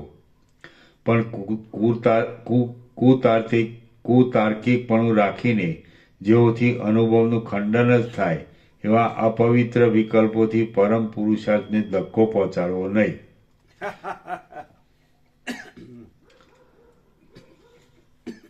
વેદાંત શાસ્ત્ર સંસારનો ત્યાગ કરાવનારું છે, તેથી તેની વાતો વેરીની વાતો જેવી અપ્રિય લાગે છે.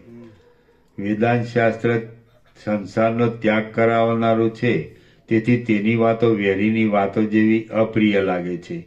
બીજા શાસ્ત્રો પ્રપંચમાં પ્રવૃત્તિ કરાવનારા હોવાથી તેમની વાતો સ્ત્રીની વાતો જેવી મીઠી લાગે છે. ફરીથી વેદાંત શાસ્ત્ર સંસારનો ત્યાગ કરાવનારું છે, તેથી તેની વાતો વેરીની વાતો જેવી અપ્રિય લાગે છે. બીજા શાસ્ત્રો પ્રપંચમાં પ્રવૃત્તિ કરાવનારા હોવાથી તેમની વાતો સ્ત્રીની વાતો જેવી મીઠી લાગે છે.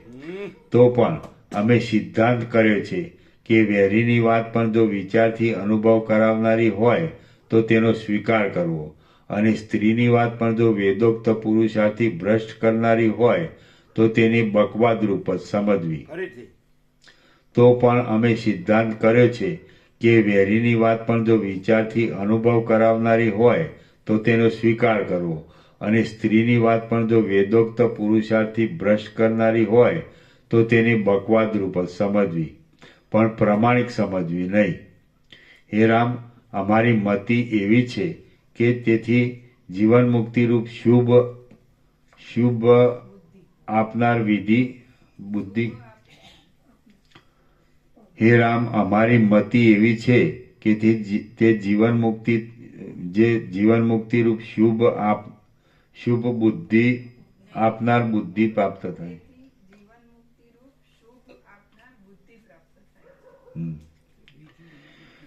હે રામ, અમારી મતિ એવી છે કે તે જીવન મુક્તિરૂપ શુભ આપનાર બુદ્ધિ પ્રાપ્ત થાય છે, અને તેથી તે બુદ્ધિથી અપરોક્ષ અનુભવ કરાવનારો પરમ પુરુષાર્થ મળે એવી સઘળા અધ્યાત્મ શાસ્ત્રોની એક વાક્યતા છે. માટે વેદ વિરુદ્ધ કેવળ પોતાના તર્કોથી જ પુષ્ટ થયેલા બીજા શાસ્ત્રોથી બની શકે નહીં એવો અપરોક્ષ અનુભવ કરાવનારો પરમ પુરુષાર્થ એ જ અમારા મતમાં પ્રમાણ છે. શ્રી યોગ વાસિષ્ઠ મહારામાયણમાં મુમુક્ષુ પ્રકરણનો દ્રષ્ટાંત નિરૂપણ નામનો સર્ગ 18મો સમાપ્ત. આ પાણા નંબર સર્ગ 109. એક લઈ લ્યો. હા. સર્ગ 19મો દ્રષ્ટાંતોનો અર્થ સમજાવવા પરમ તત્વનું શોધન. આ 19મા સર્ગમાં દ્રષ્ટાંતોના અર્થ સમજાવવાના પ્રસંગથી જેમાં સર્વ પ્રમાણનો અંતર્ભાવ છે એવા પરમ તત્વનું શોધન કરવામાં આવશે. વશિષ્ઠ બોલ્યા, જે અંશનું વિશેષ કરીને પ્રતિપાદન કરવું હોય તે અંશથી જ ઉપમાનોમાં સરખાપણું લેવામાં આવે છે, પણ જો સર્વ અંશોથી સરખાપણું લેવાનું હોય તો પછી ઉપમાનમાં અને ઉપમેયમાં ભેદ જ શો રહે? દ્રષ્ટાંત સમજાયાથી અદ્વિતીય આત્માનું નિરૂપણ કરનારા શાસ્ત્રોનો અર્થ સમજવામાં આવે છે. આમ સ્પર્શ જણાયેલા બ્રહ્મ સ્વરૂપથી અજ્ઞાનની તથા અજ્ઞાનના કાર્યોની સારી પેઠે શાંતિ થાય છે. આ જે શાંતિરૂપી નિર્વાણ થાય છે તે જ દ્રષ્ટાંતોનું ફળ છે. આથી દ્રષ્ટાંતોમાં અને સિદ્ધાંતોમાં અનેક વાધાઓ ઉઠાવવાનું માંડી વાળવું, અને ગમે તે યુક્તિથી પણ મહાવાક્યોનો અર્થ યથાર્થ સમજવા ઉપર લક્ષ્ય રાખવું. મહાવાક્યોનો અર્થ એટલે જીવ બ્રહ્મના અભેદને જણાવનાર વેદના તત્વમસી તે બ્રહ્મ તું છે ઇત્યાદિ વાક્યોનો અર્થ. આથી દ્રષ્ટાંતોમાં અને સિદ્ધાંતોમાં અનેક વાધાઓ ઉઠાવવાનું માંડી વાળવું, અને ગમે તે યુક્તિથી પણ મહાવાક્યોનો અર્થ યથાર્થ સમજવા ઉપર લક્ષ્ય રાખવું. શાંતિ જ પરમ કલ્યાણરૂપ છે, માટે તેને સિદ્ધ કરવામાં યત્ન રાખો. ભાણામાં ભાત આવ્યો હોય પછી તે કેવી રીતે રંધાયો એ વિશે કલ્પના કરવાનું શું પ્રયોજન છે? સઘળી રીતે મળતા ન આવે એવા છતાં પણ એક રીતથી મળતા આવીને ધારેલું કામ પાર પાડે એવા ઉપમાનોથી અને ઉપમેયોથી જેમ બને તેમ બોધની સગવડ કરવામાં આવે છે. પથરાઓના ગર્ભમાં ઉત્પન્ન થયેલા જાડા તથા આંધળા દેડકાની પેઠે વિવેક રહિત થઈને સંસારના ભોગોમાં આસક્ત થવું નહીં. પથરાઓના ગર્ભમાં ઉત્પન્ન થયેલા જાડા અને આંધળા દેડકાની પેઠે વિવેક રહિત થઈને સંસારના ભોગોમાં આસક્ત થવું નહીં. દ્રષ્ટાંતો ઉપરથી સમજીને યત્ન કરવો, પરમપદ મેળવવું અને શાંતિ આપનારા શાસ્ત્રોના અર્થનો નિરંતર વિચાર કર્યા કરવો. જ્યાં સુધી ચિત્તમાં પુનરાવૃત્તિથી રહિત એવી સાતમી ભૂમિકા નામની શાંતિરૂપ વિશ્રાંતિ સારી રીતે મળે ત્યાં સુધી સમજુ પુરુષે પ્રત્યેક અવકાશમાં ગુરુની સેવા આદિ ધર્મો તથા તેઓમાં ઉપયોગી સાધનો સંપાદન કરવા અને શાસ્ત્રોના વચનોથી, સમજન્યથી, બુદ્ધિથી તથા તત્વવેતાના સમાગમથી વિચાર કર્યા કરવો. સાતમી ભૂમિકામાં વિશ્રાંતિ પામેલા અને સંસારરૂપી સમુદ્રમાંથી પાર ઉતરેલા ગૃહસ્થ કે સંન્યાસીને આ લોકમાં કે પરલોકમાં કરેલા કર્મોનું ફળ થતું નથી. સાતમી ભૂમિકામાં વિશ્રાંતિ પામેલા અને સંસારરૂપી સમુદ્રમાંથી પાર ઉતરેલા ગૃહસ્થ કે સંન્યાસીને આ લોકમાં કે પરલોકમાં કરેલા કર્મોનું ફળ થતું નથી. તેમ કર્મો નહીં કરવાથી તેને કશો દોષ લાગતો નથી. એ પુરુષ તો મંદરાચળ વિનાના થયેલા સમુદ્રની પેઠે વિક્ષેપ રહિત જ રહે છે. તેથી તેને શ્રુતિઓનો કે સ્મૃતિઓનો પરિચય રાખવાનું કશું કામ નથી. જ્ઞાનના વિષયને યથાર્થ રીતે મનમાં ઉતારવા સારું ઉપમાનનું અને ઉપમેયનું એક અંશથી સાદ્રશ્ય લેવું, પણ સઘળા અંશો મેળવવાનું દોઢ ડાપણ દોડવું નહીં. દોઢ ડાપણમાં વ્યાકુળ થયેલા દોઢ ડાયાને યોગ્યનું કે અયોગ્યનું ભાન રહેતું નથી. દોઢ ડાપણમાં વ્યાકુળ થયેલા દોઢ ડાયાને યોગ્યનું કે અયોગ્યનું ભાન રહેતું નથી. એટલા માટે તમારે દોઢ ડાપણ કરવું નહીં અને જે સમજવાનું છે તે ગમે તે યુક્તિથી સમજી લેવાનો જ આગ્રહ રાખવો. હૃદયમાં વ્યાપક ચૈતન્યનો અનુભવ આવવા છતાં જે પુરુષ તેમાં કુતર્કો કર્યા કરે છે તે પુરુષ દોઢ ડાયો કહેવાય છે. હૃદયમાં વ્યાપક ચૈતન્યનો અનુભવ આવવા છતાં જે પુરુષ તેમાં કુતર્કો કર્યા કરે છે તે પુરુષ દોઢ ડાયો કહેવાય છે.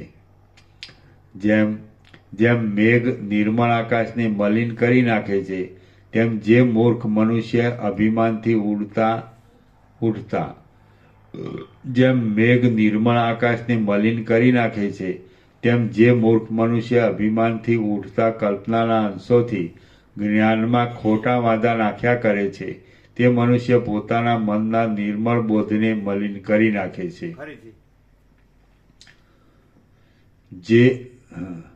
જે મૂર્ખ મનુષ્ય અભિમાનથી ઉઠતા કલ્પનાના અંશોથી જ્ઞાનમાં ખોટા વાંધા નાખ્યા કરે છે તે મનુષ્ય પોતાના મનના નિર્મળ બોધને મલિન કરી નાખે છે.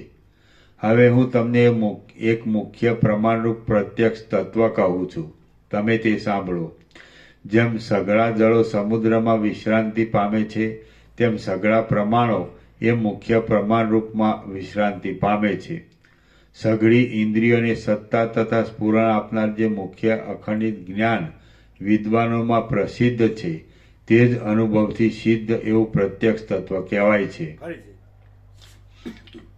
સઘળી ઇન્દ્રિયોને સત્તા તથા સ્ફુરણ આપનાર જે મુખ્ય અખંડિત જ્ઞાન વિદ્વાનોમાં પ્રસિદ્ધ છે તે જ અનુભવથી સિદ્ધ એવું પ્રત્યક્ષ તત્વ કહેવાય છે. સઘળી ઇન્દ્રિયોને સત્તા તથા સ્ફુરણ આપનાર જે મુખ્ય અખંડિત જ્ઞાન વિદ્વાનોમાં પ્રસિદ્ધ છે તે જ અનુભવથી સિદ્ધ એવું પ્રત્યક્ષ તત્વ કહેવાય છે. અર્થને અનુસરીને એ તત્વના જ અનુભૂતિ, વેદન, પ્રતિપત્તિ તથા પ્રત્યક્ષ એ નામો કહેવાય છે. અનુભૂતિ એટલે અનુભવ, વેદન એટલે જ્ઞાન, પછી પ્રતિપત્તિ એટલે સમજ,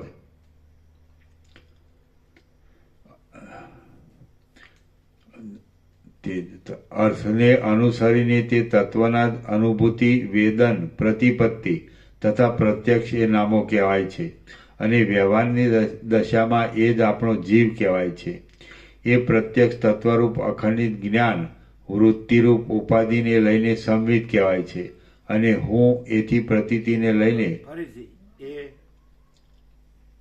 એ પ્રત્યક્ષ તત્વરૂપ અખંડિત જ્ઞાન વૃત્તિરૂપ ઉપાધિને લઈને સંવિત કહેવાય છે અને હું એવી પ્રતીતિને લઈને પ્રમાતા કહેવાય છે. અને હું એવી પ્રતીતિને લઈને પ્રમાતા કહેવાય છે. પ્રમાતા એટલે પ્રમાણથી જાણનાર. વળી તે જ જ્યારે બહારના આવરણોનો ભંગ થઈ વિષય રૂપે પ્રગટ થાય છે ત્યારે ઘટાદિક પદાર્થ કહેવાય છે.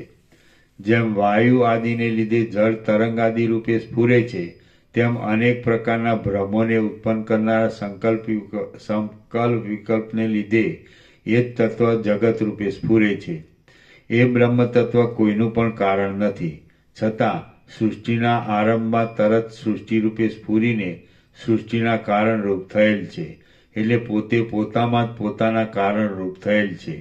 એ બ્રહ્મ કોઈનું કારણ નથી, છતાં પણ જીવનું કારણ છે. જીવનું કારણ છે એમ માનવામાં આવે છે. પણ એ જીવ જ અજ્ઞાનથી ઉઠેલો છે.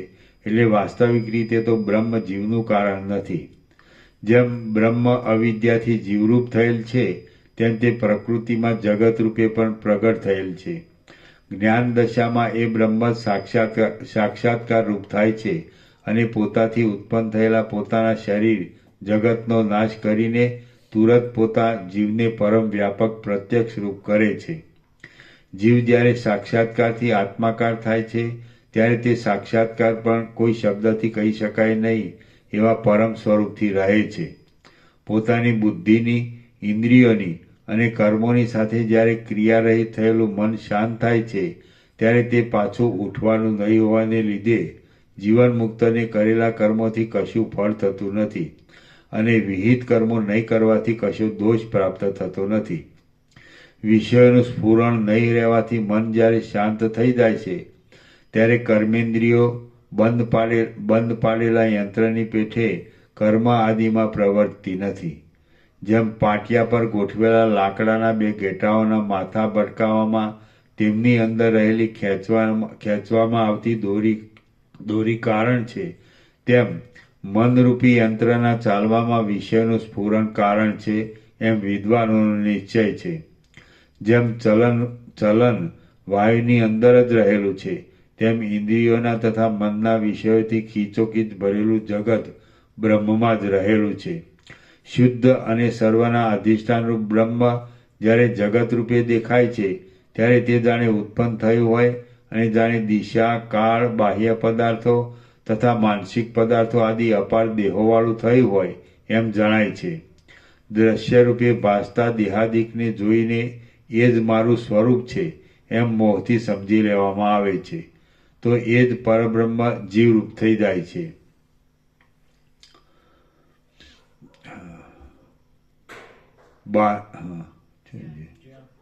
દ્રશ્ય રૂપે ભાસતા દેહા મારું સ્વરૂપ છે. આખું શુદ્ધ અને સર્વના અધિષ્ઠાન રૂપ બ્રહ્મ જ્યારે જગત રૂપે દેખાય છે ત્યારે તે જાણે ઉત્પન્ન થયું હોય અને જાણે દિશા, કાળ, બાહ્ય પદાર્થો તથા માનસિક પદાર્થો આદિ અપાર દેહોવાળું થયું હોય એમ જણાય છે. દ્રશ્ય રૂપે ભાસતા દેહાદિકને જોઈને એ જ મારું સ્વરૂપ છે એમ મોહથી સમજી લેવામાં આવે છે, તો એ જ પરબ્રહ્મ જીવરૂપ થઈ જાય છે. જ્યાં જેવી રીતે જે રૂપ દ્રશ્ય થયું હોય, જ્યાં જેવી રીતે જે રૂપ દ્રશ્ય થયું હોય ત્યાં પરબ્રહ્મ પણ તેવી રીતે તે રૂપ જ જણાય છે. એ શરૂઆતમાં જ્યાં જેવી રીતે ઉલ્લાસ પામે છે ત્યાં તરત તેવી રીતે જ રહે છે અને જાણે દ્રશ્યરૂપ થઈ ગયેલ હોય તેમ પ્રકાશે છે. સર્વાત્મકપણાને લીધે જાણે તેમાં દ્રષ્ટાપણું અને દ્રશ્યપણું આવ્યું હોય એમ બને છે, પણ વાસ્તવિક રીતે દ્રષ્ટાપણું અને દ્રશ્યપણું એ બંને મિથ્યા છે. કારણ કે દ્રશ્ય વિના દ્રષ્ટા હોતો નથી અને દ્રષ્ટા વિના દ્રશ્ય હોતું નથી. આ પ્રમાણે સઘળા કાર્યો મિથ્યા છે, માટે બ્રહ્મ કોઈનું કારણ નથી એ સિદ્ધ થાય છે. સર્વને સત્તા તથા સ્ફુરણ આપનાર એ બ્રહ્મ પ્રત્યક્ષ જ છે અને અનુમાન આદિ સર્વ પ્રમાણો તેના અંશરૂપ છે. હે રામ, પૂર્વે પોતે જ કરેલા યત્નમાં દૈવની કલ્પના કરીને પુરુષો તેની ઉપાસના કરે છે, પણ વીર પુરુષો તો દૈવની ઉપાસના કરનારા પુરુષોએ માનેલા દૈવ શબ્દના અર્થને દૂર છોડી દે છે અને પરબ્રહ્મરૂપ ઉત્તમ પદને પોતાના પુરુષાર્થથી પોતાનામાં પામે છે. જ્યાં સુધી તમને પોતાની બુદ્ધિથી પોતાની મેળે જ શુદ્ધ અને અનંતરૂપ પરબ્રહ્મનો સાક્ષાત્કાર થાય નહીં, ત્યાં સુધી તમે આચાર્યોની પરંપરાના સત્ય અને ઉજ્જવળ મત પ્રમાણે વિચાર કર્યા કરો. શ્રી યોગ વાસિષ્ઠ મહારામાયણમાં મુમુક્ષુ પ્રકરણનો દ્રષ્ટાંતોનો અર્થ સમજાવવા પરમ તત્વનું શોધન નામનો સર્ગ 19મો સમાપ્ત. ઓમ ઓમ ઓમ. 111. હા 111. પ્રસાદ આપી દો, પ્રસાદ આપી દો.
જેઓ નવા આવ્યા છે ને કચેરીઓ આપો, કોથળી આપો ને કચેરીઓ આપો, કોથળી આપો.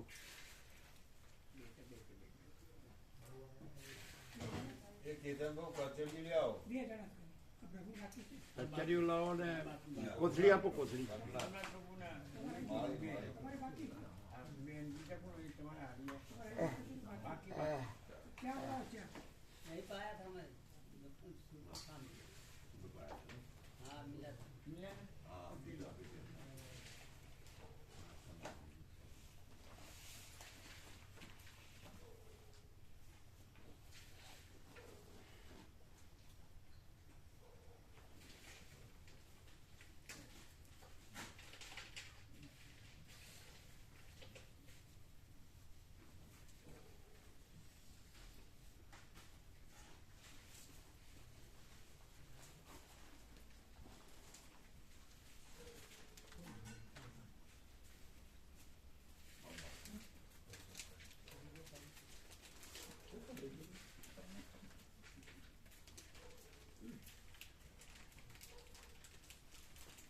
કેમ ઓછું ઓછું આપ્યું?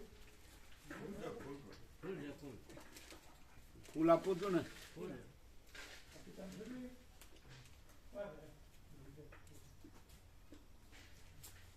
બીજા કોણ બાકી છે કચરિયામાં? આપો આપો. પાછળ ગો પ્રભુ, તમારી પાછળ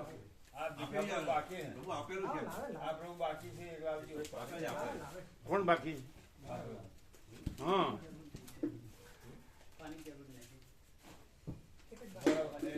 प्रसाद आता है भी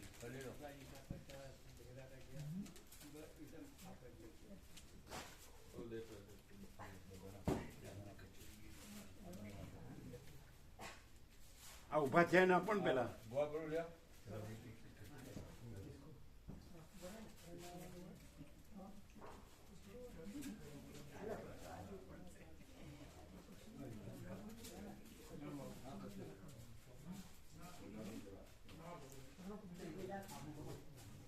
कचरियों आपजो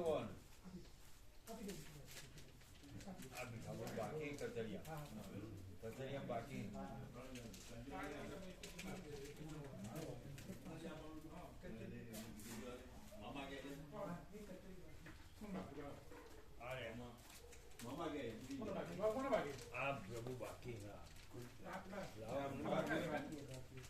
કેમ આપતા નથી?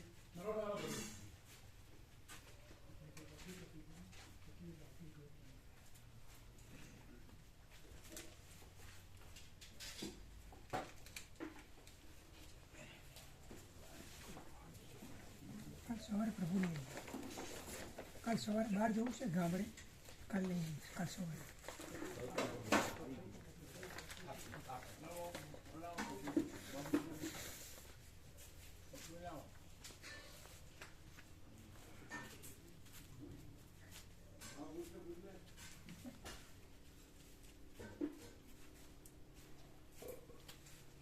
એવું લાગે કે જીવન મુક્તને એટલે પરબ્રહ્મ એનું સ્વરૂપ છે એ અનંત એટલે એ અતિશયોક્તિ કરી છે વર્ણનમાં જેવું. કારણ કે એક વ્યક્તિ છે ને અનંત તો અનંત છે અને આ તો પરિચ્છિન્ન છે ને તો અપરિચ્છિન્ન પરમાકાશ પરમચિદાન. આ પરિચિન્ન નથી. પણ આભાસમાં તો આભાસ દ્રષ્ટિમાં તો પરિચ્છિન્ન દેખાય જ ને, સામાન્ય માણસ દેખાય. એ તો કયા લક્ષણ છે કે એ જ છે, એ અનંત જ છે. સીધું લક્ષણ કે હું આ નથી એ લક્ષણ છે. બાકી ક્યાંય પણ પરિચ્છિન્નતા તો હું આ છું ત્યાંથી ચાલુ થાય. એ તો નથી ની વાત કરીને છે અનંત એ તો છે જ. નથી એ છે નું લક્ષણ નથી ને, છે એ શું છે? તો નથી એ દેખાતું હોય એ જ તો એને છે નો કહેવાય. સ્વરૂપ જ છે, પોતે જ છે. નથી એ જે પ્રૂવ કર્યું, સિદ્ધ કર્યું, એને છે નો કહેવાય, છે ને જ છે કહેવાય અને અનંતને જ છે કહેવાય.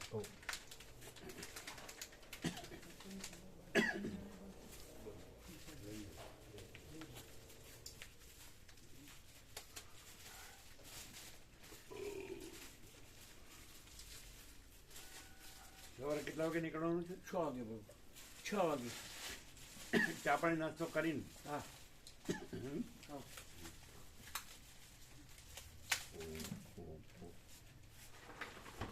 ચા પાણી નાસ્તો તો 6 વાગે લેવાનો હોય નહીં? 6 વાગે થઈ જાય. એ લઈને પછી બરાબર.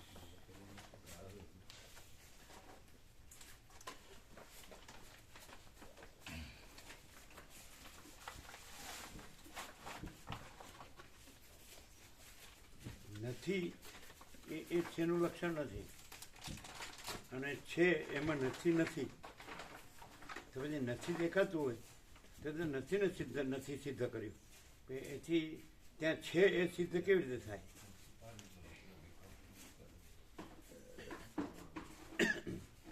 ये बात है. आए, ऐसी बात है.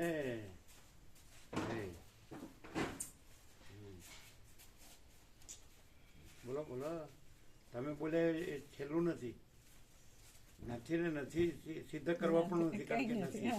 છે ને છે સિદ્ધ કરવા પણ નથી કારણ કે છે. બરાબર. પણ નથી ને નથી કહેવાથી છે સિદ્ધ નથી થતું. તો જ્યાં નથી ત્યાં છે એ કઈ રીતે સિદ્ધ થાય છે? અનંત છે, અનંત જ છે, એ કઈ રીતે સિદ્ધ થાય છે?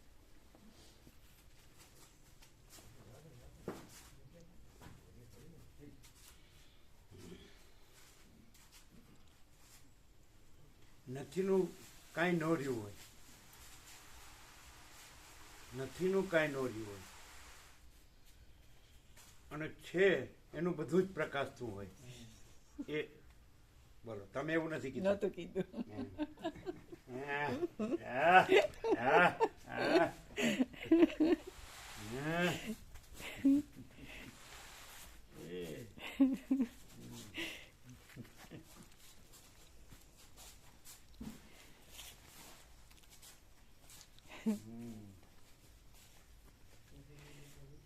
વહેવી ને ઉપરથી પકડી લીધું. તમે શું કીધું?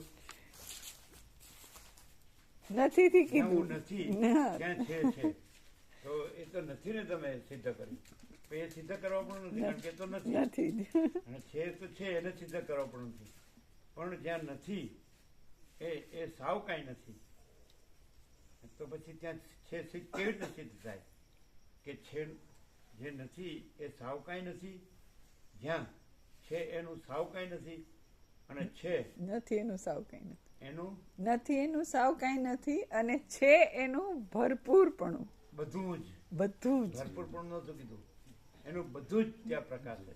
પ્રકાશ એટલે કીધું હતું કે બીજો શબ્દ પ્રકાશ છે એનું બધું જ પ્રકાશે ત્યાં પ્રકાશ છે. બધું જ